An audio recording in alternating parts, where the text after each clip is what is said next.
told the weather outside is not that cold. And if you take my hand, I'll walk with you to Georgia.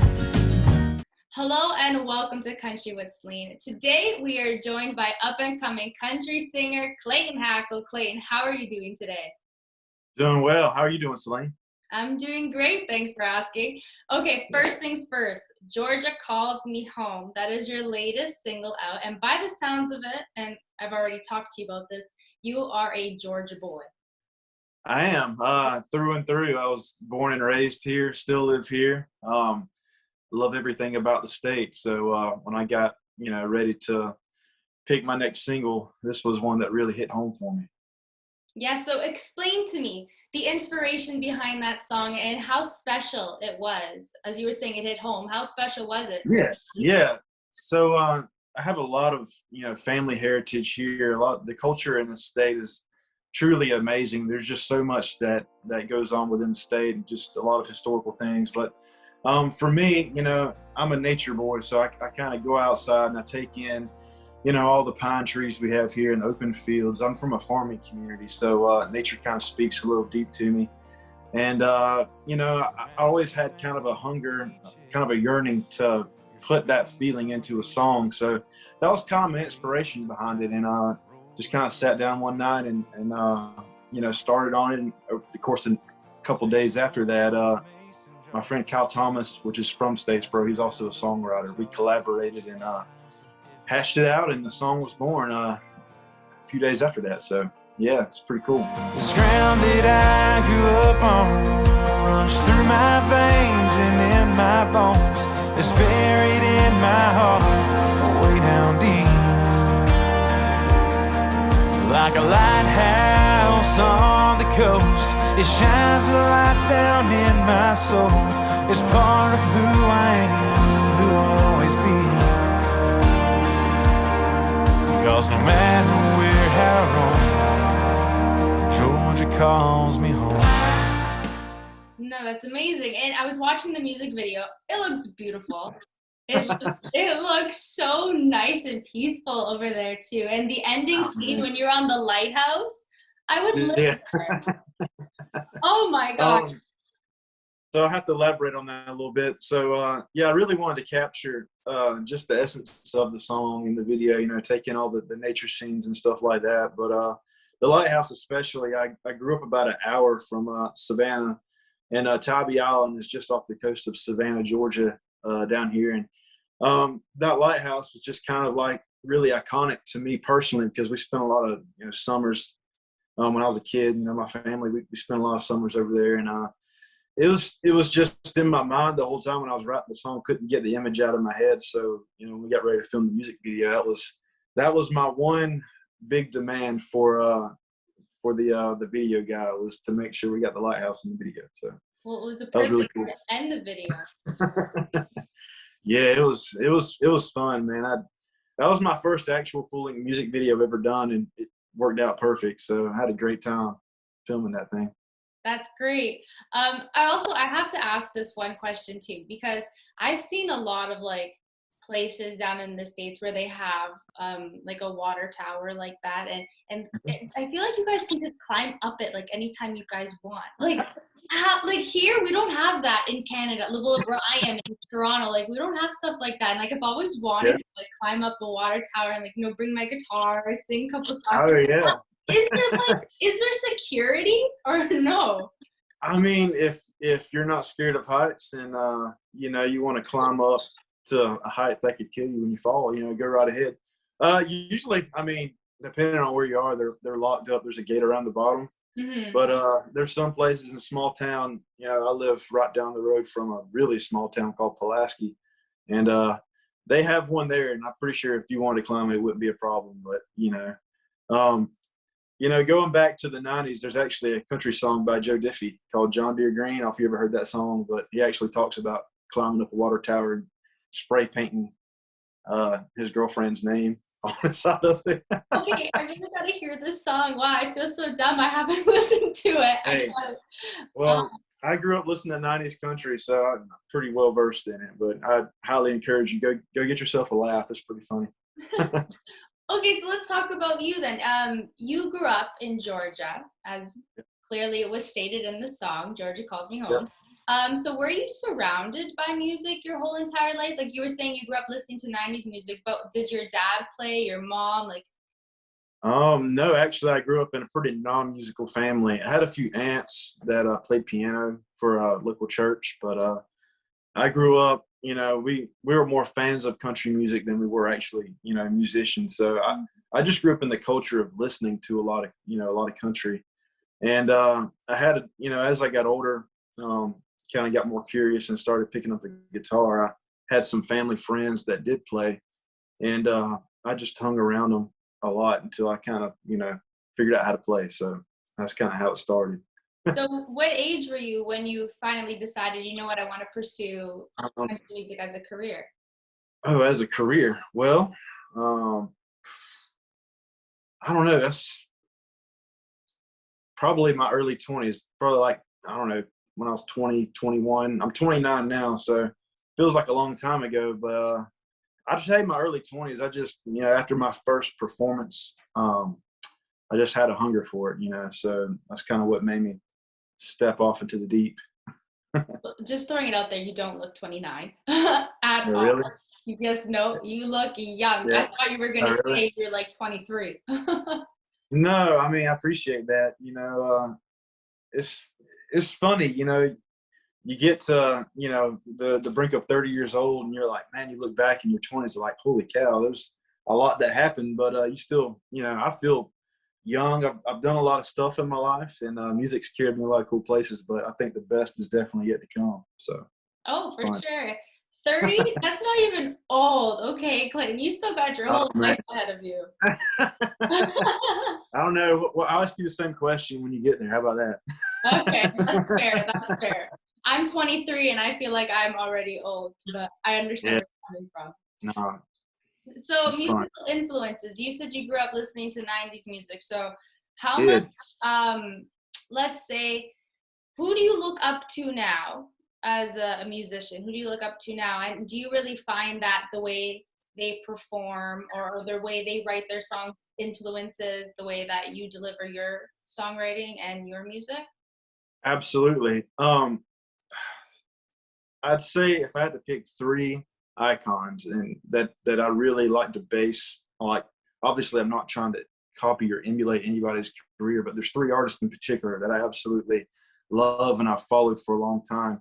Number one being Dirk Bentley, number two being Josh Turner, and number three is a guy I really grew up listening to and gravitated a lot towards his music was Alan Jackson. So those are my big three. Obviously, there's a ton of other guys out there that I love, but I just love the writing styles of those three artists.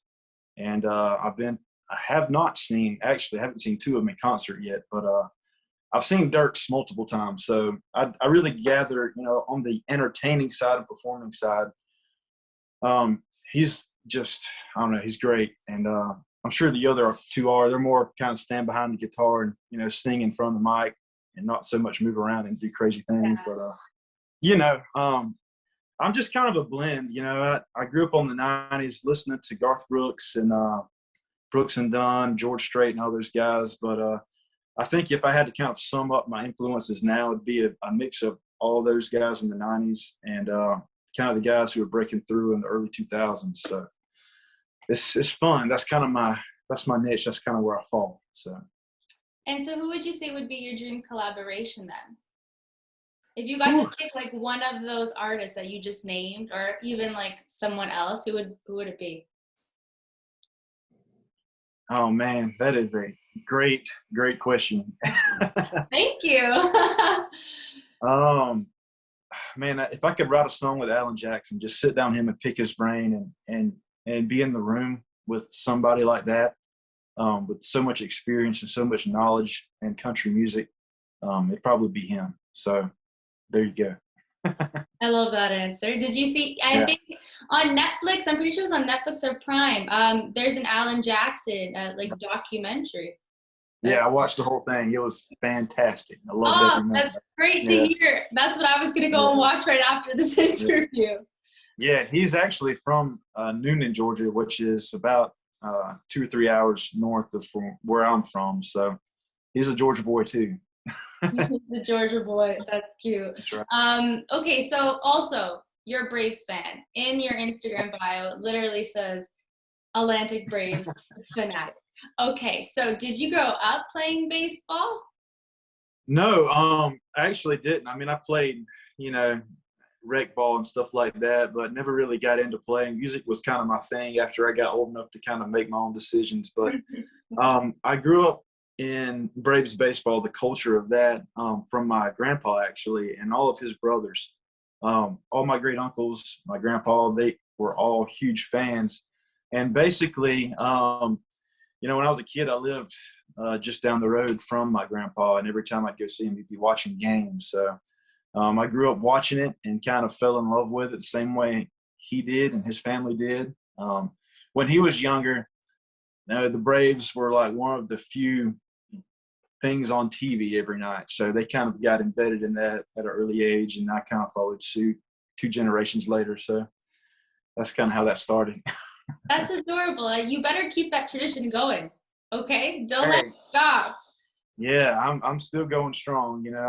Trust me, my wife and all my friends will tell you that I'm kind of Braves crazy. Opening day's coming up, so I've just been diving into all kind of articles and video footage from the off season and stuff, trying to surround myself with it because it's super exciting. So, hey, yeah. That's what you love to do. If that's something that interests you, why not, eh? Well, the hat that I'm wearing is in the song that I just put out. So, it talks about a faded old Braves cap, and that's kind of a tip of the hat to, my grandpa and my upbringing. So it's kind of all part of who I am. Rows and rows of tall pines, homemade muscadine wine, a faded old Braves cap and worn out jeans. It's like full circle if you think about it. Yeah. Well, I'm still I'm holding on to the hope that I could go sing the national anthem one day in Atlanta before a game. That's one of my things on my bucket list. So that would make it really full circle if that happened.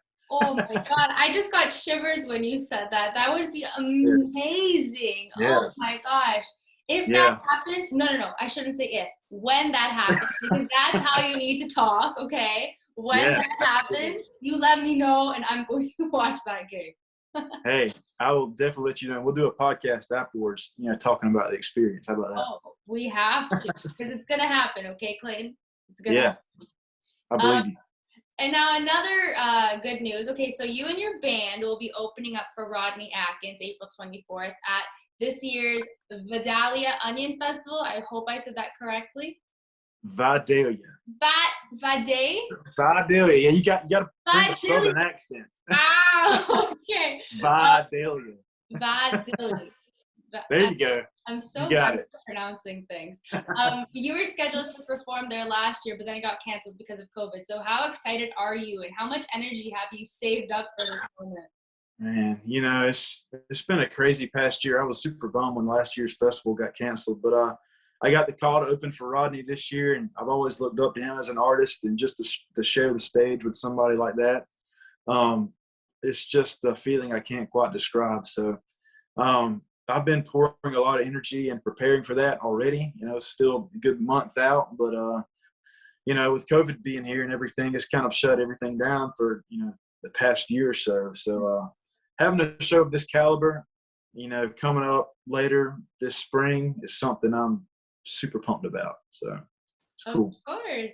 And now staying on the topic of festivals, what's a festival that you would say is your number one festival to perform at? Like a festival that you want to perform at?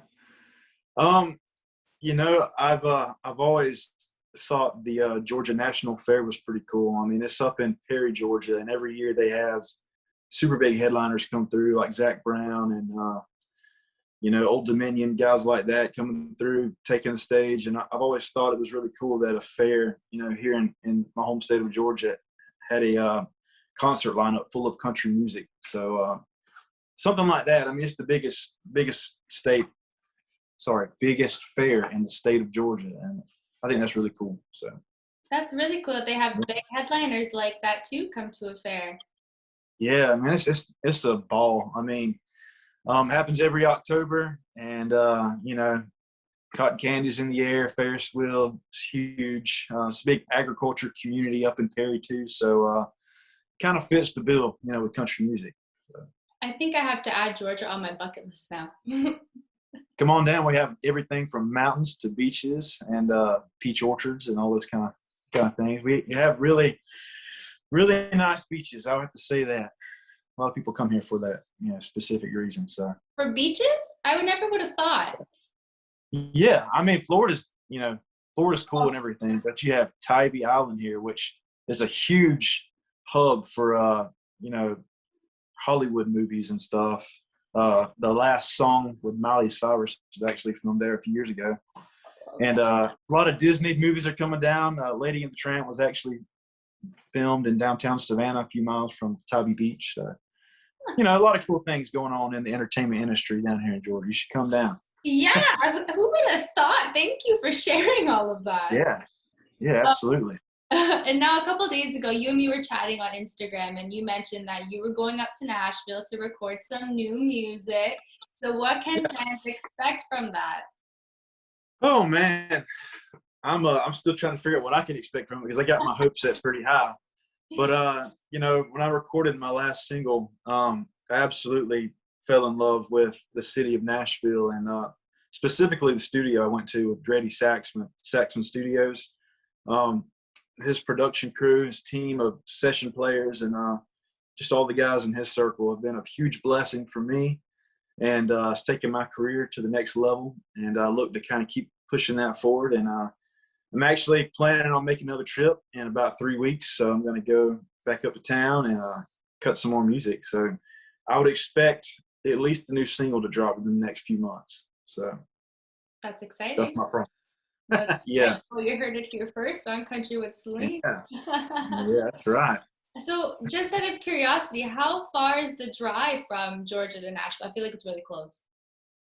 Not as close as you might think. It's about 8 to 9 hours depending on traffic, and specifically Atlanta traffic is pretty bad. But from where I am, I'm the southeastern corner of Georgia. Nashville is up towards the middle of Tennessee, kind of north central Tennessee. So it's a little bit of a haul, but it's not too bad. 8 hours, make a couple stops, stop in Chattanooga on the way and check out the views there. It's beautiful countryside from here there. So well, there's so honestly, sometimes I get so jealous of you Americans because you have so many states. You can literally travel from the east side to the west and go through so many states. Like where I'm from in Canada, we have all these provinces, but everywhere's so far apart from each other. So it's like it kind of sucks, right?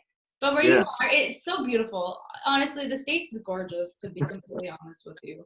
Yeah, I love it. I've only been as far west as Texas. I've been that far, and I'm planning on going farther than that later this year. But just want to go see Colorado and Arizona, and the west side of the country. That looks pretty cool too. But I mean, there's a lot of variety here in the States. So you come down here, you get anything from the Rocky Mountains to desert to where I live. It's just a ton of. There's a lot of woods, a lot of tall trees around here. So it's one of my favorite things is seeing green all over the place. Yeah, it's nature. It's so gorgeous. Yeah. And the gnats are already out too. See me sweating. So I've always wanted to come up there where you are too.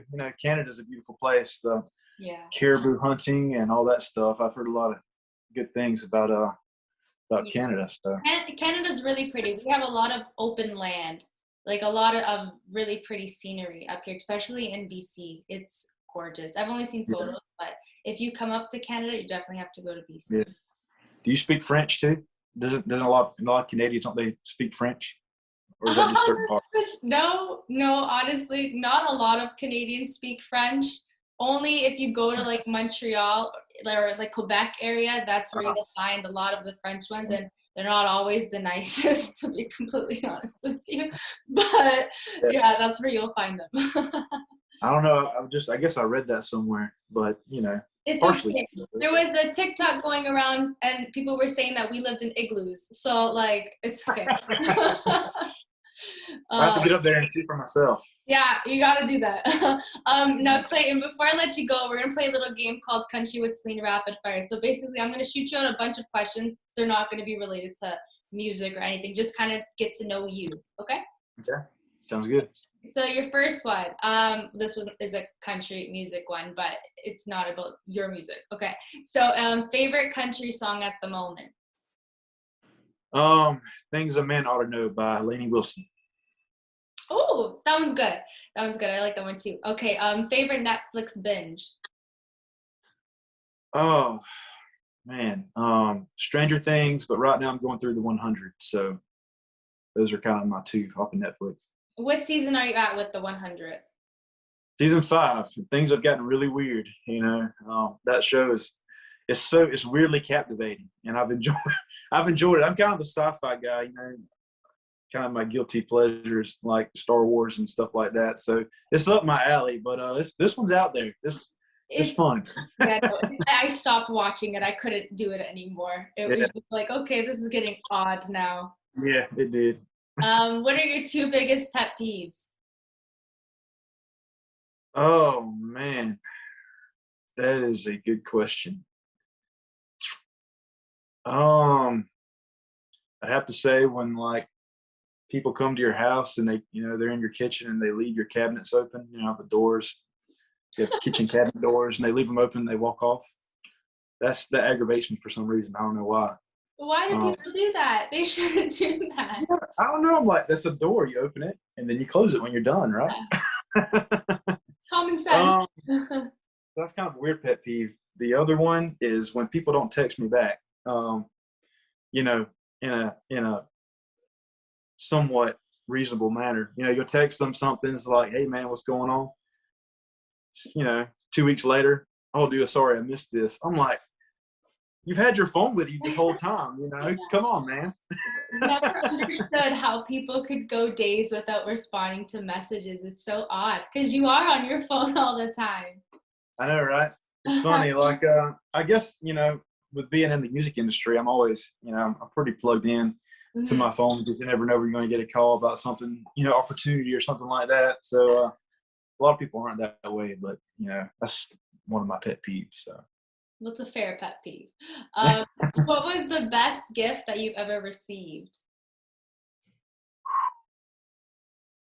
Making you think on these now, Clayton.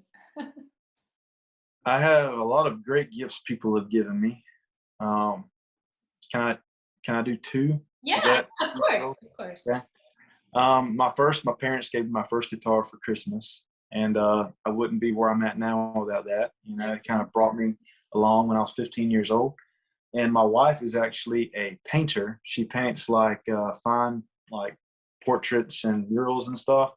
And she painted me a scene from the 1995 World Series when the Braves won the World Series against the Cleveland Indians. She painted me a scene of my favorite player, Chipper Jones, batting in the World Series. So that was a really cool. Wow, that is talent. Yeah, I'll have to send you a picture of it later. It's pretty Please cool. do. I would love to see that. And now last one. Where's your favorite place to travel? Oh, to the next show. I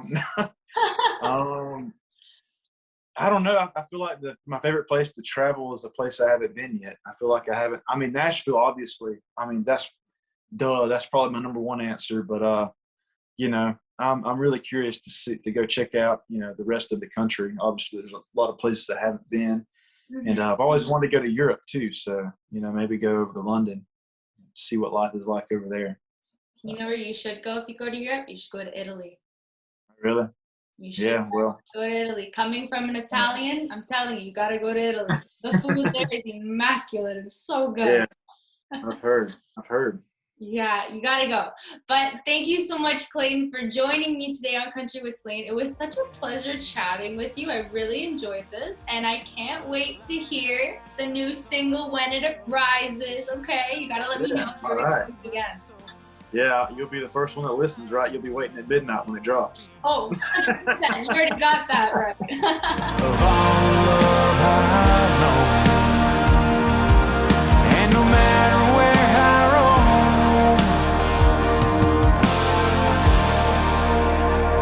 Georgia calls me home. Georgia calls me home.